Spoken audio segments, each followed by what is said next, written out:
Bon, là on est dans les années 2010 jusqu'à nos jours.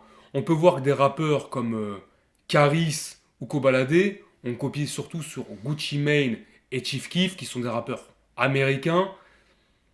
Pour toi, le rap est forcément toujours copié sur les Américains. C'est pas l'avis de beaucoup de jeunes maintenant de nos jours qui revendiquent un rap 100% français. Nous on Mhm. fait du rap à la française, on copie pas les Américains. Qu'est-ce que t'en penses?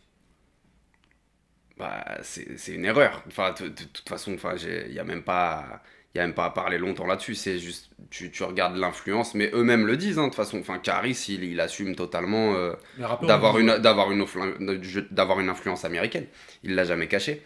Après, si les gens qui les écoutent ne s'y intéressent pas et se bornent à se dire que c'est eux qui ont inventé ça, bah, tant pis pour eux, hein. Ouais. Tant pis pour eux. Mais on sait d'où ça vient, de toute façon. Donc est-ce que vraiment il y a une différence entre un rap 2010 que j'appellerais nouvelle école et un rap old school avant les années 2000?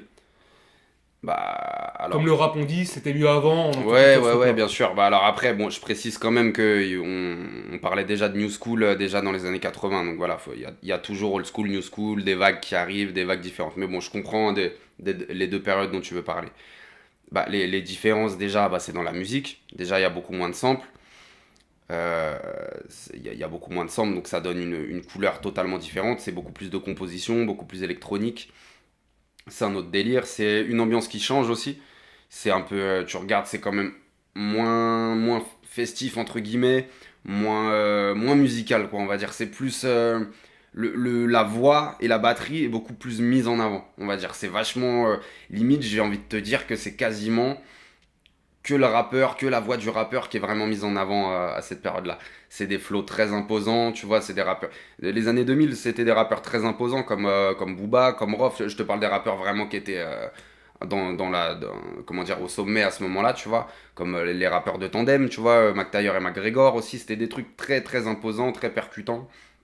Et il y a eu des super morceaux, tu vois. Mais vraiment, il y a eu un changement d'ambiance. Ça, c'est clair. Ouais. Ok. Donc là, moi, ce qui m'intéresse, je vais te faire écouter des sons de ce qui se fait en ce moment. Je sais que t'écoutes pas du tout de ce qui se fait en ce moment. T'es dans ton délire. Très peu, très peu. T'es dans Ouais. ton délire rap qui est le tien et je vous conseille d'aller écouter Doc Shadow sur YouTube. Yeah. Moi, je vais te faire écouter des sons. Tu les écoutes un petit peu, tu vas me dire ce que t'en Il penses. n'y a pas de souci. Donc là, je te fais écouter un son qui s'appelle Ziak Rasputin. J'ai dit Fontaine et j'ai dit copine. Ziaka 47 Rasputin. Bon ennemi, c'est un ennemi tête. J'aime bien quand tu me suces la bite, mais je préfère quand y'a ta pote qui t'aide. Choisis le gun avec la lettre. Déjà, il y a de l'influence West Coast, tu vois, avec le bandana. Donc, étant un gros fan de West Coast, ça me touche. J'aime bien parce que sa voix n'est pas trafiquée.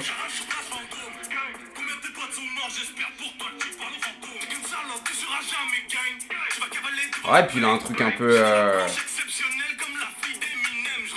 très pur, quoi, on va dire. Tu vois, il a dans sa prononciation, dans la façon d'amener sa voix, il a un truc très pur. Donc tu valides plutôt Ziak. Ouais. Ah, d'ailleurs, Enfin, voilà. pour ce morceau-là, en tout cas. Après, bon, les paroles, on peut en dire ce qu'on veut. Voilà, là, j'écoute comme ça, tu vois, mais là, en tout cas, pour parler du flow et de l'instru et de l'imagerie, j'ai bien kiffé. Un peu à la film d'horreur, un peu Wu-Tang. C'est en mode on voit pas les têtes et tout. J'aime bien. C'est gay. Bah, je te dis, hein, ouais, dès que c'est un peu West Coast ou un peu à la Wu-Tang, c'est obligé de me toucher, ouais. Ce que tu penses de ce morceau-là, qui est Us l'enfoiré en esprit, Alors, je sais même pas si je l'ai déjà écouté celui-là. incroyable. Toi, t'aimes bien celui-là? Et je trouve qu'il y a un délire. Ouais. Ça a cartonné comme son. Ouais, ça, enfin, sonoriquement, pardon. Ouais, celui-là, les sonorités me plaisent moins, tu vois. Pourquoi? Bah, c'est moins mon délire, tout simplement. Tu vois, Mais qu'est-ce que t'en penses? Quelle pour est moi, l'évolution là du rap? moi, je te dis, après, c'est mes goûts, tu vois, mais c'est pas des sonorités qui me font kiffer, en fait. Ça me touche pas. En fait, ça me fait pas vibrer, tout simplement, tu vois. J'ai besoin, tu vois, que ça m'évoque un truc, j'ai besoin que ça m'amène une, comment dire, une émotion particulière. Tu sais que ça me... sais pas comment dire, que ça me frappe quelque Parce que part. malgré tout, c'est quand même assez festif. Complètement. Mais moi, j'aime tous les styles de rap, que ce soit festif, énervé, mélancolique, ego trip, sexuel, etc. Tu vois, moi, j'aime tous les styles. Mais quel que soit le style, faut que ça me touche, faut que ça me ramène à un truc qui me parle, etc. Tu vois. Là, je t'avoue, c'est des sonorités que j'aime pas trop. Donc t'es pas dans le délire. Ah non, non, pas du tout. Eusl l'Enfoiré, je connais très mal. Et Sofiane, sur certains sons, j'avais bien aimé son délire, justement un peu, tu sais, aussi très épuré, tu vois, comment dire, très direct, tu vois, une voix très claire, très, très brute, tu vois, j'avais bien aimé quelques délires. Mais pour ce morceau-là, non, c'est moins mon délire, ouais. Bah c'est très, comment dire, très autotuné, donc j'ai du mal un peu avec l'autotune, je t'avoue. Mais on va partir sur un son. C'est un son de Style Fresh, fit Esprit Noir, Demande-moi. Allez. Ouais, c'est du R&B pour moi, quoi. Pour toi, c'est du Ouais, R&B. ouais, c'est un morceau de R&B.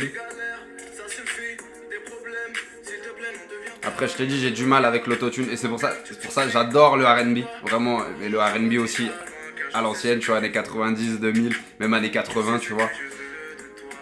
Et j'ai du mal avec l'autotune, en fait. Dès qu'il y a de l'autotune, vraiment, j'ai... Qu'est-ce qui te gêne? Bah, c'est parce que tu sens, comment dire,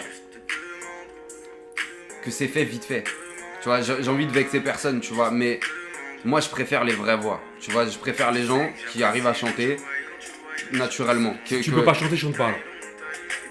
Alors. Alors, non, tu peux le faire sur un morceau. Tu peux le faire sur un morceau, Comme voilà. Booba l'a Après, fait à l'époque. ouais, voilà, enfin, après, comme... Bon, après, il le fait un peu tout le temps, maintenant, mais... T'as... Je pense que t'as des artistes qui peuvent l'utiliser bien, tu vois, de temps en temps. Mais tout le temps, sur tout un album, moi, je peux pas écouter. Personnellement, ça me touche pas, en fait. Moi, j'ai besoin de ressentir une... Je trouve que ça tue un peu l'émotion, en fait. Tu vois, le chant, tu ressens encore plus l'émotion que quand quelqu'un qui rappe, tu vois.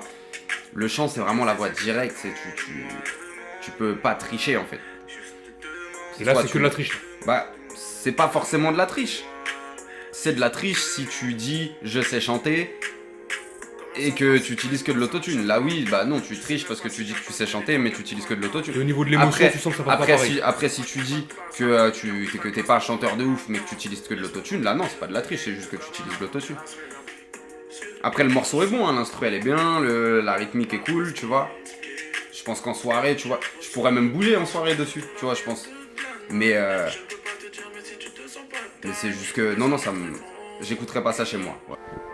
C'est Damso, fit Kalash Criminel. Oui, je l'ai Putain, commencé non. l'autre jour, je l'ai commencé, j'avais un truc à faire, j'ai pas pu le terminer, mais j'aimais bien le début du clip. Le concept avec le bébé et tout. Et la danseuse classique. Qui est un peu copié sur du Kenny West, il me semble. Ah, je sais pas, franchement, j'écoute pas Kanye West, donc je t'avoue...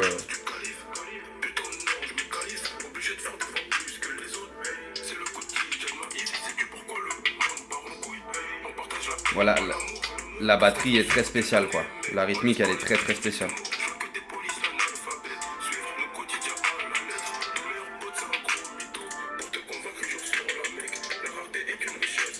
En fait, musicalement, ça me touche pas. Tu vois, je l'aurais si le morceau je l'avais écouté à la radio ou entendu à la radio comme ça, je l'aurais zappé, je pense. Mais musicalement, c'est intéressant quand même parce qu'il utilise des loops, tu vois, des trucs en reverse, mais qu'il a mis à l'envers, comme les Beatles faisaient beaucoup, tu sais. Et c'est vrai que ça donne toujours des trucs très originaux quand tu fais. Et puis le clip est vachement bien.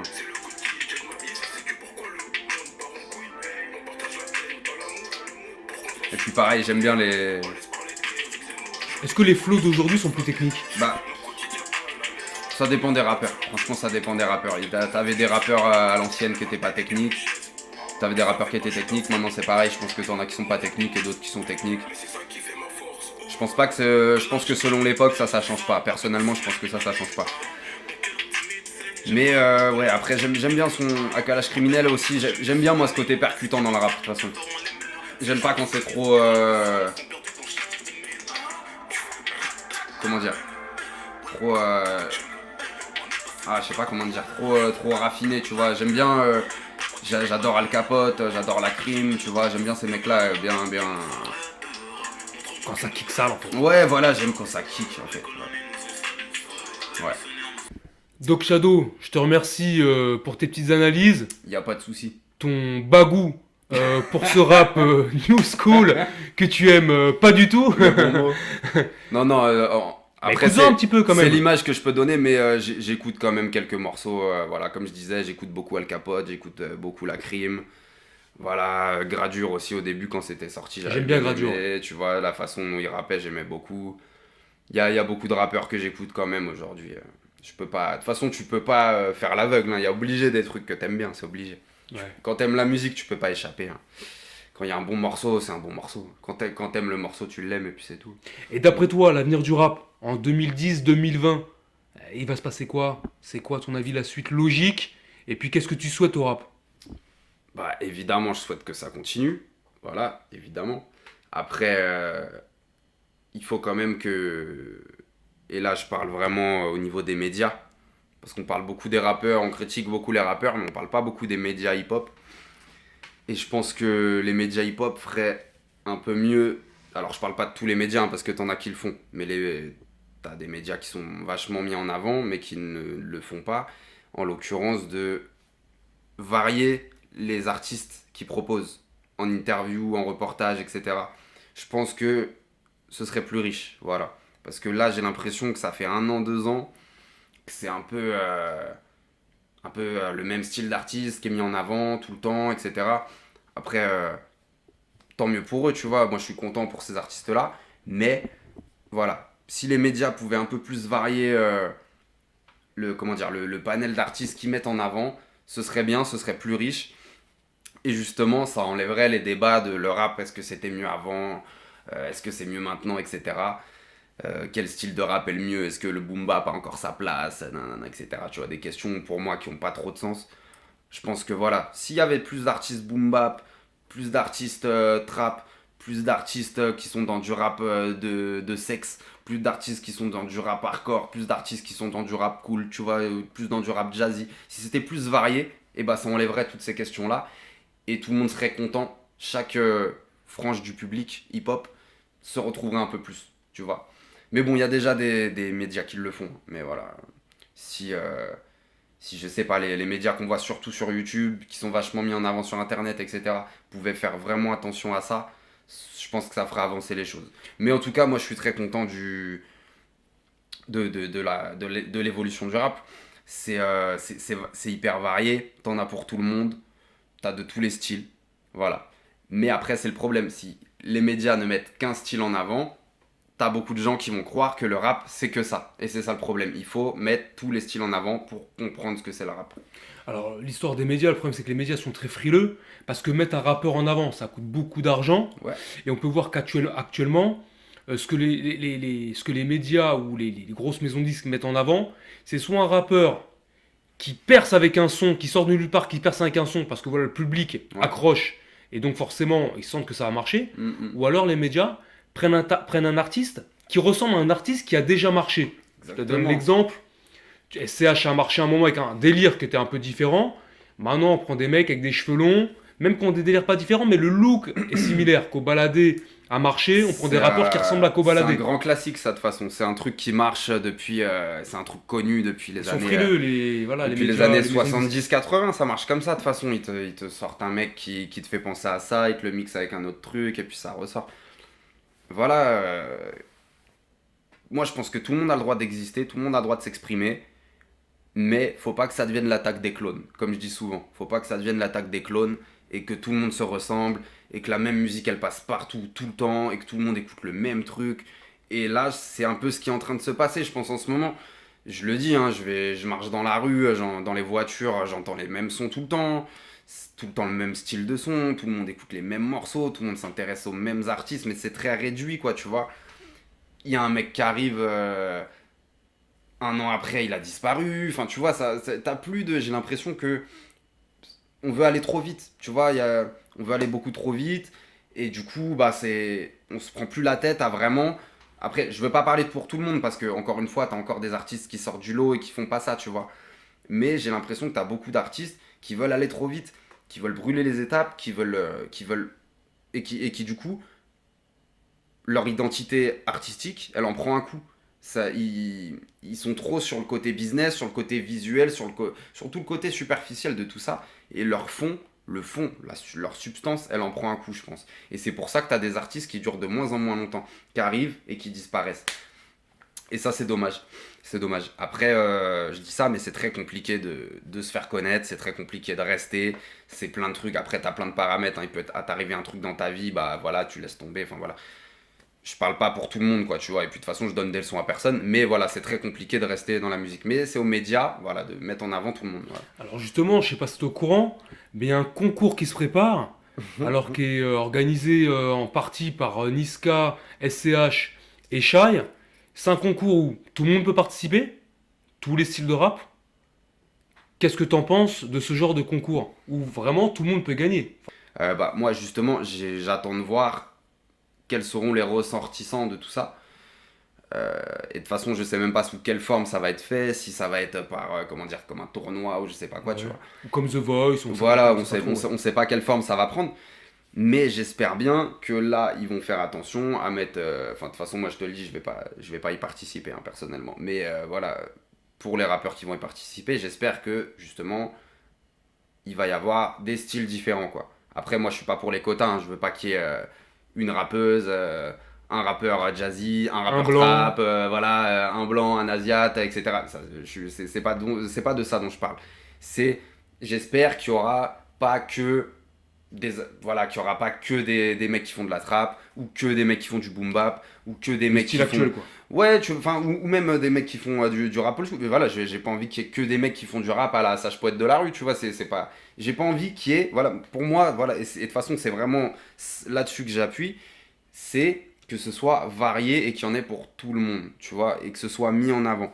Parce que t'as des gens compétents partout, tu vois, et je me pose la question, pourquoi en fait t'as qu'un style là actuellement dans les médias qui est mis en avant. Donc j'espère que ce genre d'événement qui est mis en place, ça permettra à des gens qui soient dans un style le plus actuel, le plus nouveau possible, ou alors dans un style plus ancien possible, qui pourront être mis en avant. Voilà, c'est tout. Alors on va regarder dans la boule de cristal. Allez, regarde dans la boule de cristal, vas-y Doc. Allez, zou. On regarde. Et d'après toi, quel style serait susceptible de gagner? Parce que là, on parle quand même de l'avenir. C'est un concours qui prépare l'avenir finalement. tu Ouais, vois. mais ça, on peut pas le déterminer. Ça, personne peut savoir. C'est un truc. Déjà, bon, si t'as un jury, ça se fera par rapport aux sensibilités du jury, mais je pense quand même que ce sera le meilleur, le plus charismatique, le plus talentueux, le plus classe, voilà, celui qui en voit le plus, qui va gagner. J'espère. En Tiens, tout j'ai une cas. petite phase, tu veux, charismatique, charismatrique. Moi, j'écoute pas ça. Validé, non? Moi, j'écoute pas ça. Moi. Tu vois. Mais non, j'espère que ce sera, voilà, que ce sera quelqu'un qui le méritera, de toute façon. Quelqu'un qui le méritera. J'espère que ce sera, voilà, vraiment, quelqu'un qui envoie. Voilà, Bah écoute, moi malgré tout, j'ai hâte de voir ce concours, voir Ouais. ce que ça donne, voir comment ça se passe. Moi aussi. Et puis hâte de voir quand même les artistes qui vont ressortir. Exactement. Je trouve ça dommage que tu n'y participes pas d'ailleurs, Non, mon non, cher non, Doc. moi tu sais, je suis dans mon truc, je suis dans mon coin, je fais mes petits trucs, mais c'est, voilà, chacun est libre de faire ce qu'il veut, chacun est à l'aise dans ce qu'il veut, je pense que c'est bien d'être là où t'es à l'aise, voilà, et moi je serais pas à l'aise dans un truc comme ça, j'ai besoin de faire mes trucs, voilà. Voilà, chacun son truc. Bon écoute, Doc Shadow, on te laisse comme ça, n'hésitez pas à aller voir sur YouTube ce que fait Doc Shadow. Yes. T'es quand même assez régulièrement sur scène, alors là plus trop à cause du Covid. Bien sûr, Mais ouais. c'est vrai que t'étais Mais on a souvent quand même fait des concerts pendant le Covid, ouais, on en a Bon fait. écoute bien. On en a fait quand même, Est-ce que t'as un voilà. truc à dire aux gens qui te regardent? Bah écoutez, n'hésitez pas à aller voir donc, ma chaîne YouTube, Doc Shadow, DOC, plus loin, Shadow, voilà. Je suis sur Instagram aussi, Doc Shadow 94. Voilà, c'est du rap très musical. Voilà, j'ai un groupe de musiciens aussi, donc c'est The Doc Shadow Experiment. C'est un projet est en cours avec ce groupe-là, donc on est beaucoup de musiciens, voilà, parce que aussi je pratique plusieurs instruments, je compose mes instrus, je fais des instrus, voilà. T'es au four au moulin toi, c'est vrai. Hein. Voilà, bah tu sais, c'est hip-hop, hein. J'ai touché à tout, moi, de toute façon. C'est une école, faut le graffiti, danse, beatbox, double dutch, on fait tout, nous. Mais voilà, en tout cas, voilà, n'hésitez pas à aller voir, c'est très influencé West Coast, voilà, ce rap 13 années 90, mais voilà, avec une touche quand même très personnelle. Voilà, vous le verrez, c'est très cinématographique. J'adore, mais j'ai mes petits délires, mes petits concepts, voilà. Après, c'est à vous d'aller voir. C'est tranquille. Et puis voilà, il y aura bientôt des concerts. N'hésitez pas à vous tenir au courant. Donc, je suis sur Facebook, et je suis sur toutes les plateformes de streaming. Bon, il n'y a qu'un morceau pour l'instant parce que les albums sont en préparation, mais il y a le morceau à la Jim Carrey qui est sur YouTube. Le clip est sur YouTube et qui est sur toutes les plateformes Spotify, Deezer, etc., etc. Voilà, voilà. Et puis surtout, tu sors quand même pas mal de sons. Enfin, je veux dire, t'es un charbonneur quand même, parce que tu sors quand même des projets assez régulièrement. Alors, ouais, alors j'ai sorti Tu peux nous rappeler un peu tes projets Bah, j'ai sorti 2 street albums. J'en ai sorti un en 2015 et un en 2018. Bon, maintenant, je les partage plus, je les vends plus parce que le temps a passé. J'estime que je me suis amélioré et que il faut quand même partager des trucs qui sont à la hauteur de ce que tu fais. Et donc du coup là, ouais, oui, j'écris très régulièrement, je fais des prods très régulièrement. Alors je sors pas des clips tous les 4 matins, ça c'est sûr. Mais les morceaux, ça c'est clair que je les travaille, je les accumule, on répète énormément avec le groupe. Voilà, ça travaille beaucoup, on fait des scènes régulièrement. De toute façon, pour moi, c'est ça qui est important, c'est de faire des scènes, créer, et puis quand j'en aurai l'occasion, dès que les histoires de Covid seront réglées, pouvoir faire un album tranquillement dans les bonnes conditions. Là, ça va être pas mal. Voilà. Et ce sera fait en vinyle. Donc pour les amateurs de vinyle, ce sera en direct. Et puis il y aura des clips et tout. Ce sera cool. Bah écoute, t'as bien résumé ce que je pense de toi, Doc Shadow. Créateur, novateur, et puis surtout bah, un mec qui fait des scènes, hein, parce que c'est Yes. quand même ça que tu fais le plus souvent. C'est ça qui compte. Les gars, c'était les sages de la salle. Je vous remercie, Yeah. je te remercie, Doc, pour cette interview. Merci à toi. Salut, Doc Shadow. Et puis on vous dit à la prochaine. Bye, Yes. les mecs. Ciao.